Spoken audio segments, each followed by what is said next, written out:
ನಮಸ್ಕಾರ ವೀಕ್ಷಕರೇ, welcome to ನಮಸ್ತೆ ಇಂಡಿಯಾ ಕುಕಿಂಗ್ ಚಾನಲ್. ಇವತ್ತು ನಮ್ಮ ಚಾನಲ್ನಲ್ಲಿ ಮೀನು ತವಾ ಫ್ರೈ ಮಾಡೋದು ಹೇಗೆ ಅನ್ನೋದನ್ನು ನೋಡೋಣ. 1 kg ಶಂಕರ ಮೀನನ್ನು ಕ್ಲೀನ್ ಮಾಡಿ ತೊಳೆದಿಟ್ಟಿದ್ದೀನಿ. ಇದ್ರ ಬದಲು ನಿಮಗೆ ಇಷ್ಟವಾದ ಯಾವುದೇ ಮೀನನ್ನು ಬಳಸ್ಬೋದು. ಒಂದು ಮಿಕ್ಸಿ ಜಾರ್ನಲ್ಲಿ 2 ಚಿಕ್ಕ ಬೆಳ್ಳುಳ್ಳಿಯನ್ನು ಸಿಪ್ಪೆ ಸಮೇತ ಹಾಕ್ತಾ ಇದ್ದೀನಿ. ಬೆಳ್ಳುಳ್ಳಿ ದೊಡ್ಡದಾಗಿದ್ದರೆ 1 ಹಾಕಿದ್ರೆ ಸಾಕು. ಬೆಳ್ಳುಳ್ಳಿಗಿಂತ ಸ್ವಲ್ಪ ಕಡಿಮೆ ಶುಂಠಿ, 1 ಸ್ಪೂನ್ ಕಾಳು ಮೆಣಸು, 1.5 ಸ್ಪೂನ್ ಜೀರಿಗೆ, 1 ಚಿಕ್ಕ ನಿಂಬೆ ಹಣ್ಣಿನ ಗಾತ್ರಕ್ಕೆ ಹುಣಸೆ ಹಣ್ಣನ್ನು ತೊಳೆದು ನೀರಲ್ಲಿ ನೆನೆಸಿಟ್ಟಿದ್ದೀನಿ. ಹುಣಸೆ ಹಣ್ಣನ್ನು ಕಿವುಚಿ ಆ ನೀರನ್ನು ಮಿಕ್ಸಿನಲ್ಲಿ ಹಾಕ್ತಾ ಇದ್ದೀನಿ. ಈ ನೀರಿನಿಂದಲೇ ಮಸಾಲೆಯನ್ನು ರುಬ್ಕೊಳ್ತೀನಿ. ನೋಡಿ, ಇದನ್ನು ಈ ರೀತಿ ನುಣ್ಣಕ್ಕೆ ರುಬ್ಕೊಬೇಕು. ಒಂದು ಪಾತ್ರೆಯಲ್ಲಿ 1 ಪ್ಯಾಕೆಟ್ ತೇಜು ಕಬಾಬ್ ಮಸಾಲವನ್ನು ಹಾಕ್ತಾ ಇದ್ದೀನಿ. ಇದನ್ನು ಹಾಕಿದ್ರೆ ಫಿಶ್ಗೆ ಒಳ್ಳೆ ಕೋಟಿಂಗ್ ಕೊಡುತ್ತೆ. ಇದರಲ್ಲೇ 2 ಟೇಬಲ್ ಸ್ಪೂನ್ ಅಚ್ಚ ಖಾರದ ಪುಡಿ ಮತ್ತು ಧನಿಯಾ ಪುಡಿಯ ಮಿಶ್ರಣ, ಅರ್ಧ ಸ್ಪೂನ್ ಅರಿಶಿನದ ಪುಡಿ, 1 ಸ್ಪೂನ್ ಉಪ್ಪು, ರುಬ್ಬಿರುವ ಮಸಾಲೆಯನ್ನು ಹಾಕಿ ಸ್ವಲ್ಪ ನೀರನ್ನು ಹಾಕಿ ಜಾಲಿಸಿ ಅದನ್ನು ಇದರಲ್ಲೇ ಹಾಕ್ತಾ ಇದ್ದೀನಿ.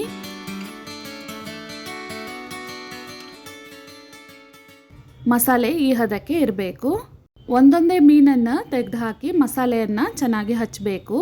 ಕಬಾಬ್ ಮಸಾಲ ಇಲ್ಲ ಅಂದರೆ ಅದ್ರ ಬದಲು 1 ಸ್ಪೂನ್ ಕಾರ್ನ್ಫ್ಲೋರ್, 1 ಸ್ಪೂನ್ ಮೈದಾ ಹಿಟ್ಟು, 1/4 ಸ್ಪೂನಷ್ಟು ಗರಂ ಮಸಾಲೆಯನ್ನು ಹಾಕಬಹುದು.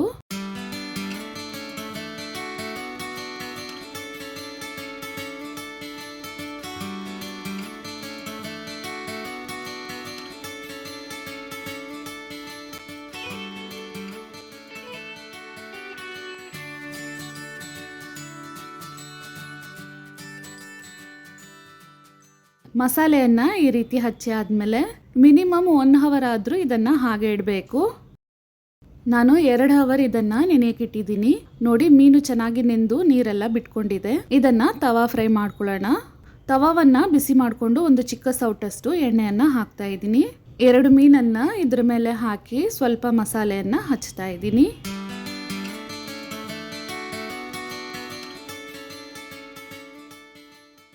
ಸ್ವಲ್ಪನೇ ಎಣ್ಣೆಯನ್ನು ಸೇರಿಸಿ ಇದನ್ನು ಫ್ರೈ ಮಾಡ್ಕೊಳ್ತೀನಿ.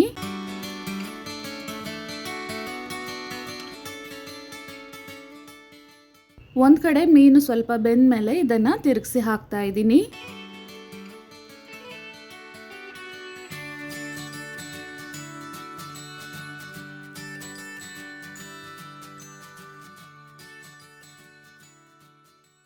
ಇದೇ ರೀತಿನೇ ಮೀನು ಎಲ್ಲ ಕಡೆನೂ ಚೆನ್ನಾಗಿ ಬೆಂದು ಬರೋ ರೀತಿ ತಿರುಗಿಸಿ ಹಾಕಿ ಬೇಯಿಸ್ಕೊಬೇಕು. ಮೀನನ್ನು ಹುರಿಯೋದಕ್ಕೆ ಚೆನ್ನಾಗಿ ಪಳಗಿರುವ ಕಬ್ಬಿಣದ ತವ ಅಥವಾ ನಾನ್ ಸ್ಟಿಕ್ ತವಾವನ್ನು ಬಳಸಿ. ಹಾಗಿದ್ದಾಗ ಮಸಾಲೆ ತವಾದಲ್ಲಿ ಅಂಟದೇನೆ ಚೆನ್ನಾಗಿ ಬರುತ್ತೆ.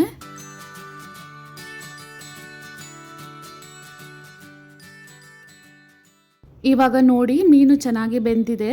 ಅದರ ಮಸಾಲೆಯ ಬಣ್ಣನೂ ಬದಲಾಗಿದೆ. ಈ ಟೈಮ್ನಲ್ಲಿ ಸ್ಟವನ್ನು ಆಫ್ ಮಾಡೋಣ.